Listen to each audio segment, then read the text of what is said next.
Welcome to Chapter 9, which covers the real business cycle model. This is going to be the first of at least two, possibly even three videos covering this particular model.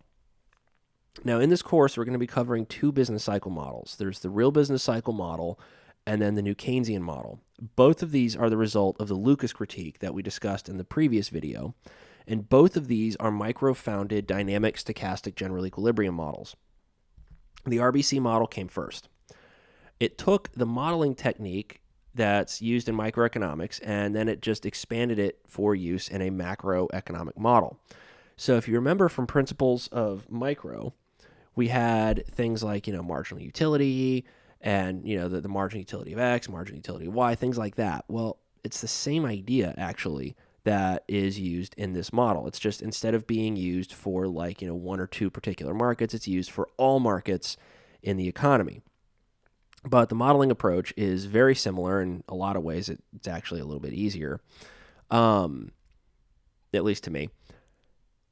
And the model, once it took the microeconomic modeling technique, expanded it to a macro format, it delivered results that suggested the source of shocks came more from real factors rather than nominal factors, hence the name the real business cycle model. And it gives us a couple of really interesting results, all of which can be verified with empirical methods. So what we're going to do is we're going to start talking about the assumptions of the model, some of the basic predictions it delivers.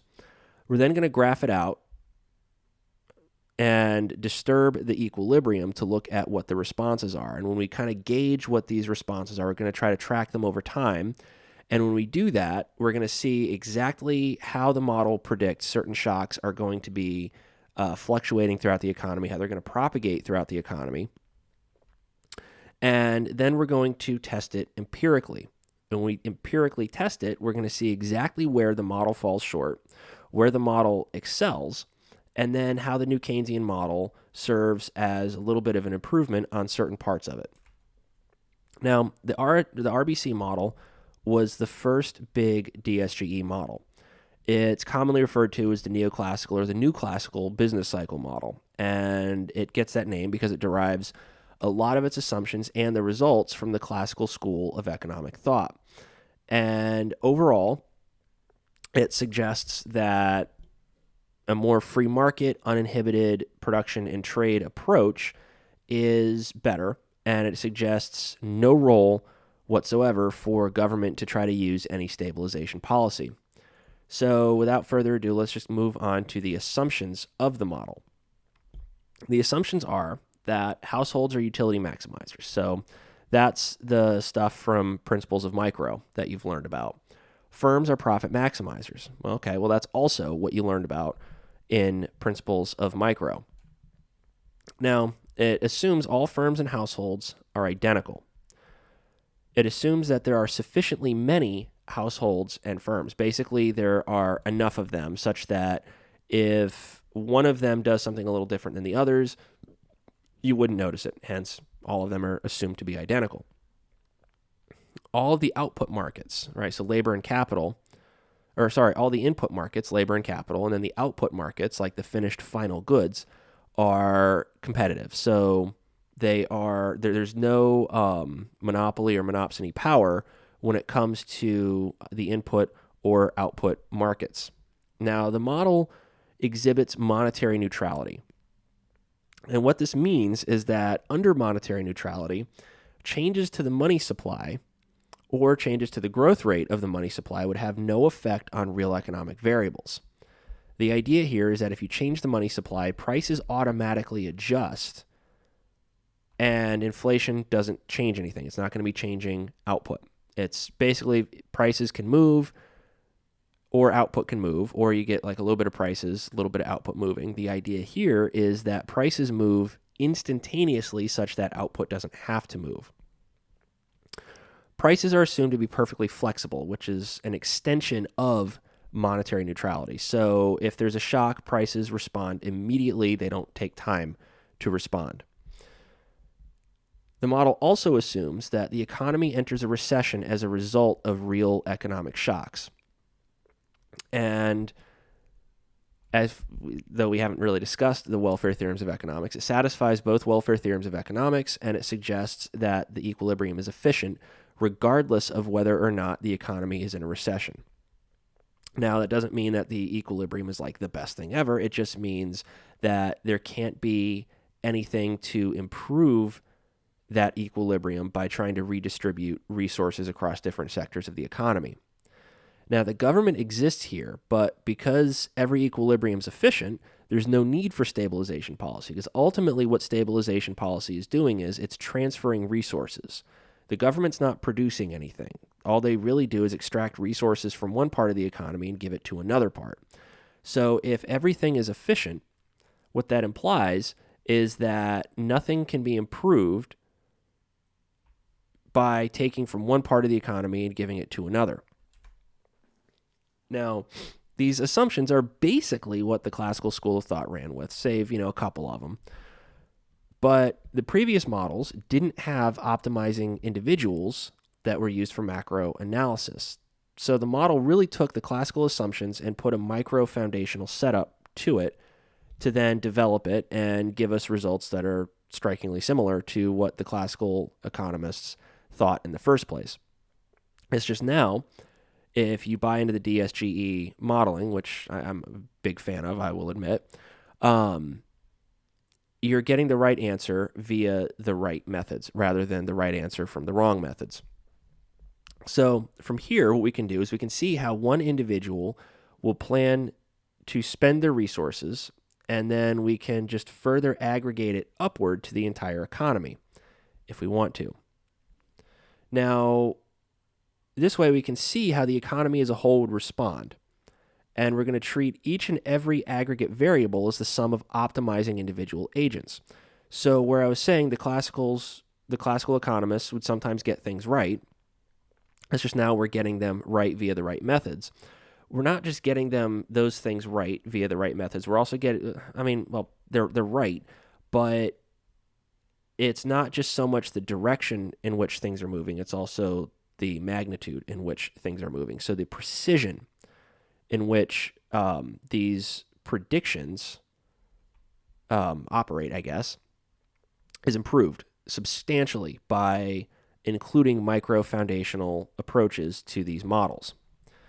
Now, when we talked about the three principles of economics, optimization, equilibrium, and then empirical analysis that I completely stole from Daron Acemoglu, I'm not going to try to pretend I did otherwise.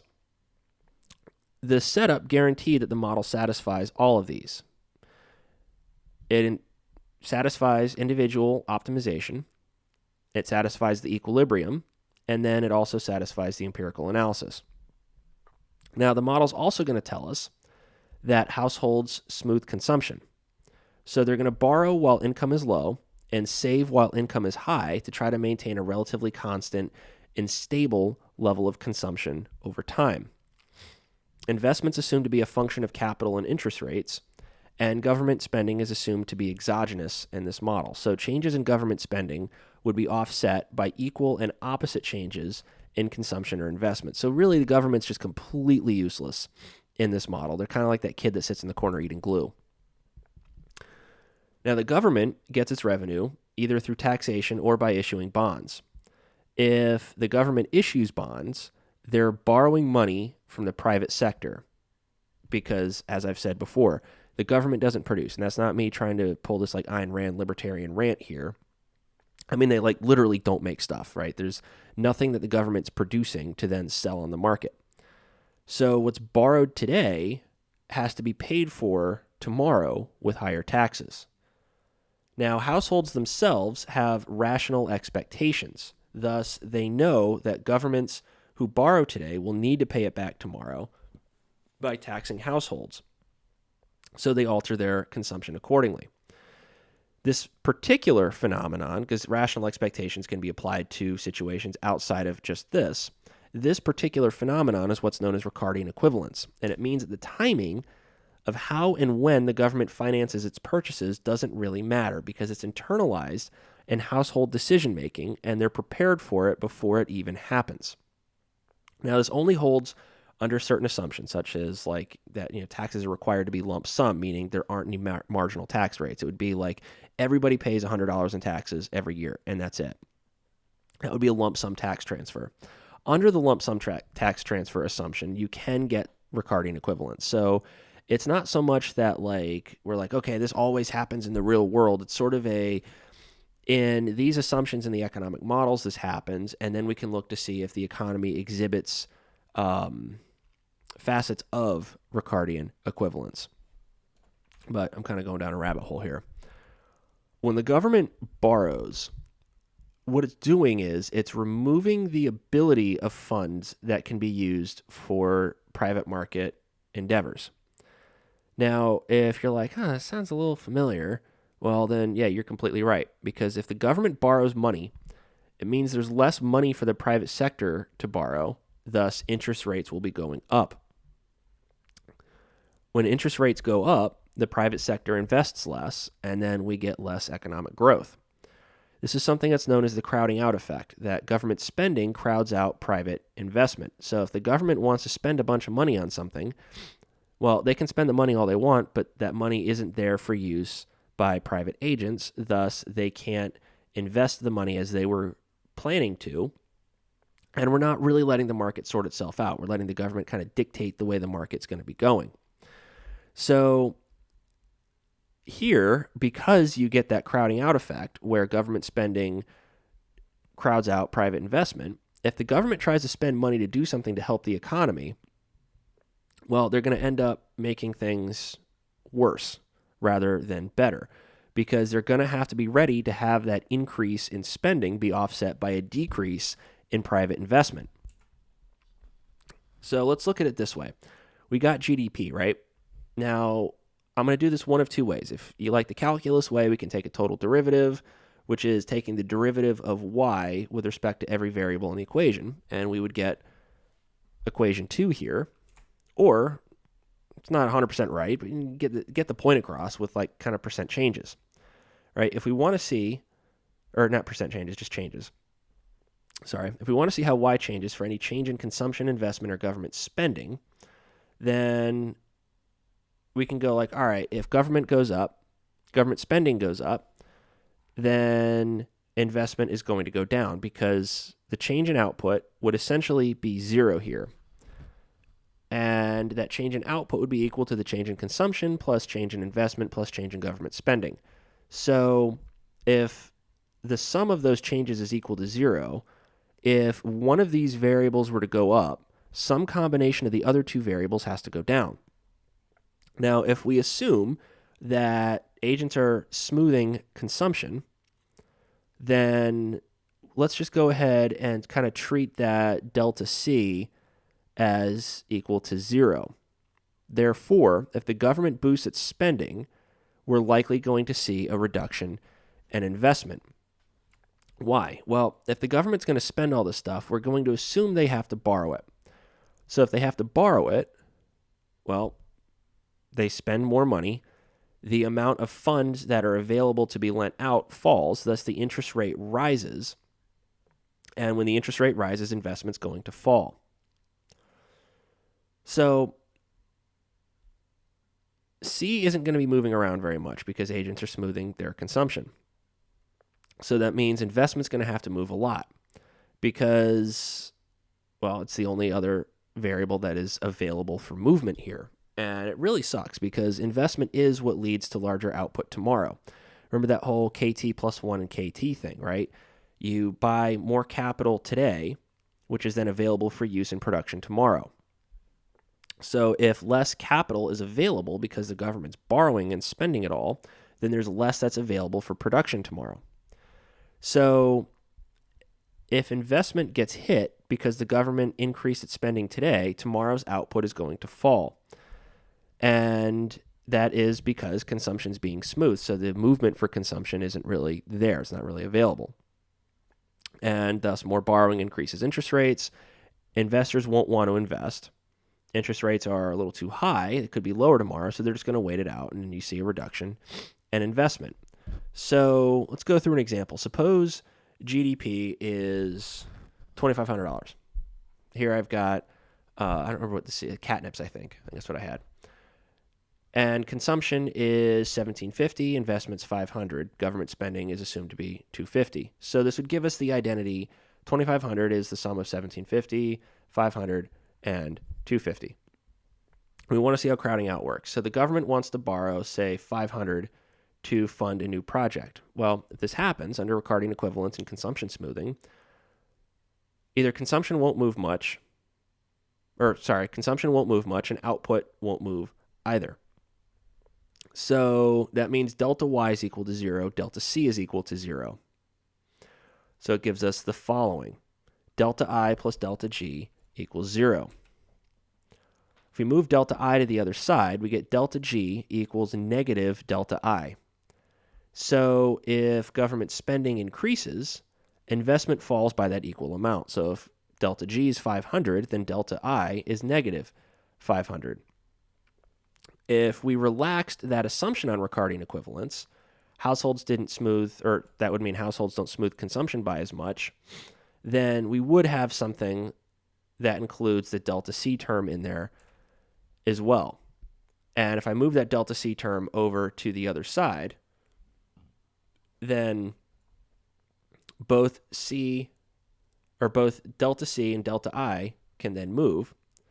So in that case, the government spending change would be offset by some combination of changes in consumption and investment. So if government spending increases by 250, then investment's going to fall by 250, or investment would fall by, say, 200, and consumption could fall by like 50, something like that.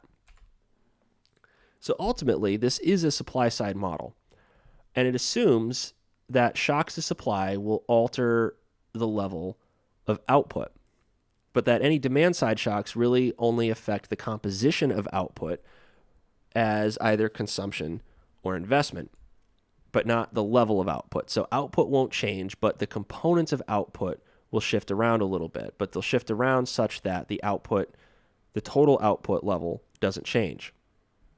So you still got to learn how all this stuff works, right? I'm explaining how it works sort of in terms of like the results, but we're going to be learning the mechanics of how this works. So when we start to learn the mechanics of this, right, you're going to see a lot of equations. They're all going to be like dynamic equations. You're not going to have to solve for these. So this is kind of to give you an idea as to what the parts are, and then you'll be playing with the moving parts a little bit later when it comes to the graphs. But it's still a good idea to show you what the individual characters are, so to speak, of the model. So let's think of this whole thing as like a movie, right? And for a movie, we need a couple of things, right? And I'm talking about like writing the movie, not making the movie. Making the movie, you need cameras and all that crap and, set designers. No, here we're just talking about like the basic components that make a movie good. First thing we need, characters, right? First we need to know what actors are playing what characters, and then we need to know what the characters' motivations and what their problems are, right? This is the optimization step in the three principles of economics that I stole from Duran Acemoglu. We need to know who's playing what, and then what is driving that character, right? Why do they have the motivations that they have? Why do they care? Why should we care? What are their problems? Why do they have these problems? Things like that. Then, once we know that, we need to provide a plot in which these characters are all kind of forced together. They're forced to interact, go through some struggle, and try to find a way to overcome it. This would be the equilibrium step. And then finally, that third step, I don't have it listed here, but the third step, the empirical analysis, would really be like releasing that movie to the critics, letting the critics watch the movie and go, hey, this movie's either really good or this movie's really bad. What's your favorite movie? Mine is Event Horizon. I love that movie. What's your favorite good movie? I have a lot of favorite good movies. I'm not sure Event Horizon falls in the category of a good movie, but it's still a fun movie, and I love it. Good movies. Well, we've got things like Casablanca, Alien, Ghostbusters, the first one, the 1984 version, Blade Runner, right? What do all these movies have in common? Well, they've got great characters who are played by great actors. What's the moral of the story? Good stories need good characters. We need people that we can connect with, people that we care about. All right, we need characters, before the story can really be good. So we're going to put some characters into this particular model. We're going to have 4 different actors. You could really kind of put 2 of them into one. We got households, firms, the monetary authority, and the government. We could kind of lump the monetary authority and the government together if we want to, in which case we'd have 3 actors, but we can just say 4 here. The model begins with the household. The household has a utility function that they maximize subject to an intertemporal budget constraint. Now, this requires some calculus, which we aren't going to be using, but the function has 2 different elements contained inside of it. It's got consumption and it has leisure. Now, we've talked about consumption, right? It's just, you wanting to consume stuff. Leisure, on the other hand, is a little different. We haven't talked about that yet. For leisure, we're going to start with the amount of time in one work period. So it can be really any amount of time, right? It could be 24 hours, could be 30 days in a month, something like that. Whatever that time period is, we're going to normalize it to 1. So instead of 24 hours and a day, it's just 1 day. Now, that unit of time can be split up 2 ways. Labor, which is working, and leisure, which is doing anything but working. So whether that's spending time with your family, spending time by yourself, building model airplanes or playing guitar, or sleeping, eating, whatever it is, you're not working. Now, these agents are always optimizing. So the households are always maximizing their utility. And there's nothing stopping them from maximizing things. So any amount that they choose to work is optimal. However, how much work they generate, or how much they work, generates labor income. And thus, that's income for the household to spend on either consumption or investment. So if you want to work more, there's more available for you to spend when you're not working. But if you don't work, well, there's not as much for you to spend. So that leads to a trade-off, right? You might want to consume a whole lot and sit on your ass, but you don't really get to do both. If you want to work really hard, you've got more that is available for consumption, but you don't have a whole lot of time to be able to consume it. So the amount that the households will either consume or save is dependent on their preferences, like how patient they are, how much they like to work, how much they don't like to work, the interest rate, and then their wages. Now, households have a reserve wage, and this is kind of how the wage plays a role in deciding how much the household's going to want to work. It implies that any wage that's below the reserve wage is going to induce them to not want to work. Why would you want to work if you're not really getting paid very much? Any wage above the reserve wage, well, you want to work. So it's like a cutoff value. So let's think about this for a minute. If I want you to, say, grade exams for me, and I offer you like $1 an hour, you're probably not going to want to do it because it'll take you maybe 2-3 hours to grade all the exams. Okay, cool. That gives you like $2 or $3. You'd be like, screw that. Yeah, I'm getting paid. I'm getting more money in, but it's really not worth it. It's not worth my labor. It's not worth my efforts. It's not worth giving up other things to do this. Now, if I offer anybody, say, $6 or $7 an hour to do it, you'll get a couple of takers, right? Maybe not everybody, but the people that take it, right, their reserve wage would be somewhere around $6, $7 an hour. And if I offered you like $20 an hour, I guarantee you just about everybody would do it. So the reserve wage is probably somewhere, for most people, it's probably somewhere between $6, $7 and $20 an hour. Now, the reserve wage is going to be different for everybody because, well, people are different. But that reserve wage, whatever it is still a cutoff value. So if I offer you $15 an hour and you're like, okay, at $15 an hour, I'll either work or not work. I'm kind of indifferent. That's your reserve wage. At $14 an hour, right, you're like, nope, don't want to work. Okay, cool. At $16 an hour, you're like, definitely going to work. Cool. Then that means right at 15, where you're kind of indifferent, it could go either way. That's your cutoff value. That's your reserve wage. Households in this model are assumed to have a reserve wage, and that's what drives whether or not they want to work. Thus, it's going to be driving unemployment in the model. So the household does all their marginal utility of consumption and leisure and all that stuff, and they get what's known as an Euler equation. And this equation really tells us how much they want to consume and how much they want to save today. The more they save, the more consumption is available for tomorrow. So they figure out how much they want to save by their preferences, how patient they are, and the rate of return on savings. So for more consumption tomorrow, they've got to give up consumption today. So again, there's a trade-off, and it's a nice little balancing act between what the interest rate is and what their time preferences are. Next, the household gets a marginal utility of leisure, and it tells them how much they want to work based on the wage rate that's being offered to them. And it gives a labor supply equation. Households choose to supply labor based on how much they're being paid to work. And this is that consumption leisure trade-off that I talked about, where if they want to sit on their ass and not do very much, that's awesome. They're just not going to have a whole lot of money to spend. If they want to spend more and ultimately consume more, well, they've got to give up some leisure to be able to do it. Now, in the event you were interested at all, their expected utility function is this.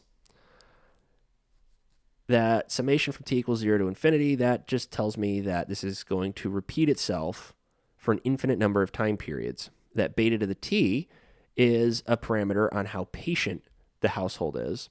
And then that u of c, comma, 1 minus L, that is the utility function itself. Now, we've seen C before, that's consumption, but we haven't seen that 1 minus L. This is a measure of the agent's labor hours that they choose to provide, and it's given by LT. Now, LT really is like the fraction of the day or the fraction of the time period that they choose to devote to labor. Now, there's a reason I'm doing 1 minus L rather than L. If I were to use L in the utility function, well, L, labor, is a bad for the household, right? Nobody likes to work.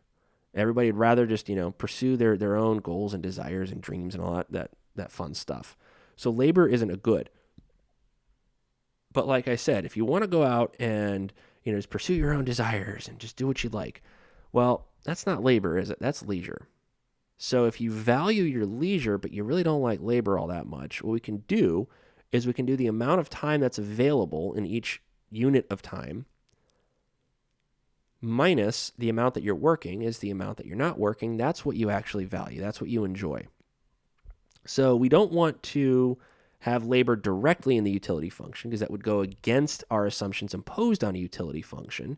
So the unit of time minus the share of that time devoted to work is the amount of time we spend not working, and that's what we actually like. That would still be increasing our utility as we increase units of that.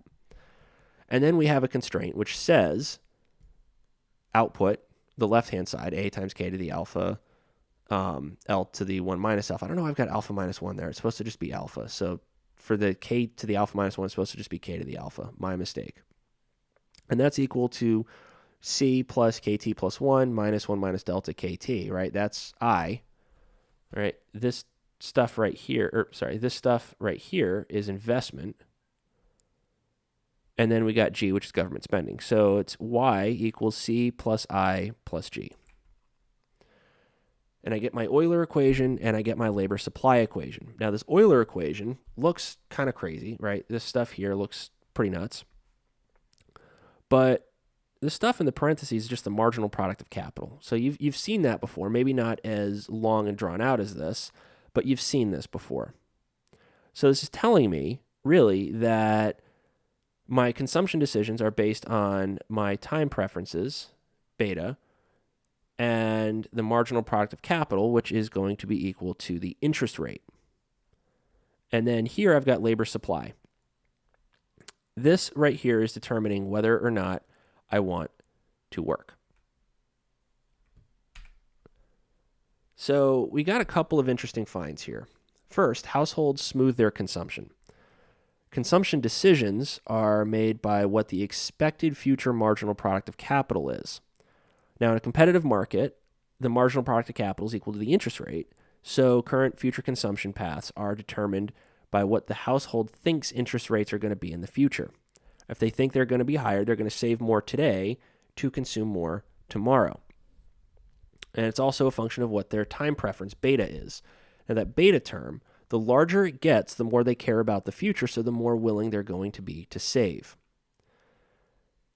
Labor supply decisions, on the other hand, aren't dynamic. What do I mean by that? Well, what I mean is that there's no intertemporal behavior going on. There's no intertemporal decision making going on here because there are no T and T plus 1 terms in labor supply. It's just T. So it means that you choose to work today based on what the current wage rate is, not what the expected future wage rate is. The choice of labor is also determined by current consumption. If you want to consume more stuff, you're going to have to work to get it. So that wraps up the household. Let's talk about the firm next. So the firm maximizes profit. They've got inputs of capital and labor. Capital investment is intertemporal, right? So the firms decide to invest based on their expectations of future interest rates. So going back to the whole animal spirits thing with Keynes. They optimize to find the best labor and capital combinations that would allow them to maximize their profits. And they face a production function that you've seen before, y equals a times k to the alpha times L to the 1 minus alpha. Typical Cobb-Douglas production function we've seen.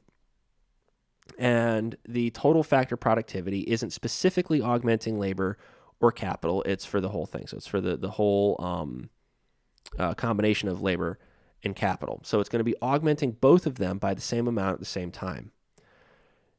Now, that A sub T term is the main source of shocks in the real business cycle model. It's something called like a technology or like an innovation shock. And it's just a fancy word for a supply shock. It means there's some shock to aggregate supply. It makes production easier. It makes production more efficient. And as such, when production becomes more efficient, we can produce more at lower costs. Thus, there is an increase in supply. Output increases, prices fall, everybody is happier overall. And that is the main source of all major fluctuations within the economy in this model. Now, the firm hires capital at an interest rate R and labor at a wage rate W. Investment evolves according to the following, which is just the investment equation you've seen with that weird little QT term. What is that? Well, that's an investment shock. We can think of that as being like a measure of the health of the financial system. So it's kind of like total factor productivity just for like investment stuff. Right? The better QT is, the better off the financial system is. And so this is really just another source of shocks. I'm not going to be too terribly interested in dealing with this when we're looking at like the graphs and stuff. I just kind of put it there because, well, that's what the model setup has, and I'm kind of a stickler when it comes to completeness for some of these things. So the firm gets two equations. They get investment demand and labor demand. Investment demand tells us how much capital the firm's going to want to borrow from households, because households save their income, and what gets saved is rented out to firms at an interest rate R. So you can kind of see now, all right, well, that Euler equation that described saving for the firm, or for the household, ends up determining how much is available for the firm to borrow. So if the firm borrows these resources, they've got to pay it back at an interest rate R. When the household saves, what they're doing is they're lending that to the firm, who then pays back that interest rate R, which is the rate of return that the household receives. So, as such, the investment demand equation is going to be decreasing in R. So, the higher the interest rate, the less firms are going to want to invest. Now, it's increasing in QT because, well, if we go back to equation 9, if Q were to increase, right, well, I would thus increase. It's decreasing in the current capital stock, KT. What all this means is that investment is forward-looking, meaning that the benefit of investment today is more capital tomorrow. But if the firm invests more today, they have to give up higher profits today. So they would have to take some of their earnings and convert them from profits into capital investment. Labor demand tells the firm how much labor they want to hire from households, given that wage rate W. Now, labor demand is increasing in the wage rate. Decreasing in the wage rate. I don't know why I said increasing. Labor demand is decreasing in the wage rate, meaning the higher the wages a firm has to pay, the less labor they're going to want to hire.